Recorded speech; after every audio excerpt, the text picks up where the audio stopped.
ലോകം ശ്വാസമടക്കി പിടിച്ചു നോക്കുന്ന പശ്ചിമേഷ്യൻ യുദ്ധക്കളത്തിൽ നിന്നും പുറത്തു വരുന്ന ഓരോ വാർത്തയും അതിജീവന ഗൗരവത്തോടെയാണ് അന്താരാഷ്ട്ര സമൂഹം വീക്ഷിക്കുന്നത്.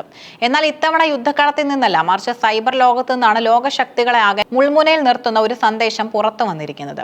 2026 മാർച്ച് 6-ന് ഇറാന്റെ പരമോന്നത നേതാവ് അയത്തുള്ള അലി ഖമേനിയുടെ ഔദ്യോഗിക സോഷ്യൽ മീഡിയ അക്കൗണ്ടിൽ പ്രത്യക്ഷപ്പെട്ട ഒരു പോസ്റ്റ് വരാനിരിക്കുന്ന ഒരു വലിയ മിസൈൽ ആക്രമണത്തിന് മുന്നോടിയാണോ എന്ന സംശയം ശക്തമാക്കുന്നു. ഖൊറംഷഹർ നിമിഷങ്ങൾ ചക്രവാളത്തിലാണ് എന്ന ആ വരികൾ വെറും ഒരു പ്രചാരണ തന്ത്രമാണോ, അതോ ലോകം ഭയക്കുന്ന ഒരു മഹായുദ്ധത്തിന്റെ തുടക്കമാണോ?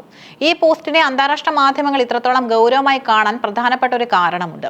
മാർച്ച് 1-ന് ഇസ്രയേലും അമേരിക്കയും ചേർന്ന് നടത്തിയ അതിശക്തമായ സംയുക്ത ആക്രമണങ്ങളിൽ ഇറാന്റെ പരമോന്നത നേതാവ് അയത്തുള്ള അലി ഖമേനി കൊല്ലപ്പെട്ടതായി സ്ഥിരീകരിക്കാത്ത റിപ്പോർട്ടുകൾ പുറത്തു വന്നിരുന്നു.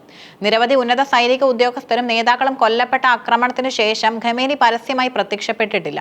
ഇത്തരമൊരു സാഹചര്യത്തിൽ അദ്ദേഹത്തിന്റെ ഔദ്യോഗിക അക്കൗണ്ടിൽ ഒരു പോസ്റ്റ് പ്രത്യക്ഷപ്പെടുന്നത് വലിയ ചോദ്യങ്ങളും ഉയർത്തുന്നു.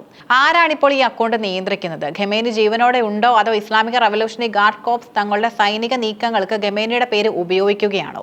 ഈ നിഗൂഢത ഇറാന്റെ ശത്രുരാജ്യങ്ങളെ സംബന്ധിച്ചിടത്തോളം വലിയൊരു തലവേദനയാണ് സൃഷ്ടിക്കുന്നത്. നേതാക്കൾ വീണാലും ഇറാന്റെ പ്രതിരോധ സംവിധാനം ഇപ്പോഴും സജ്ജമാണെന്നും തിരിച്ചടിക്കാനുള്ള ശേഷി അവർക്ക് നഷ്ടപ്പെടില്ലെന്നും ലോകത്തെ ബോധ്യപ്പെടുത്താനുള്ള ഒരു മനഃശാസ്ത്രപരമായ യുദ്ധതന്ത്രം കൂടിയാണിതെന്ന് പലരും കരുതുന്നു.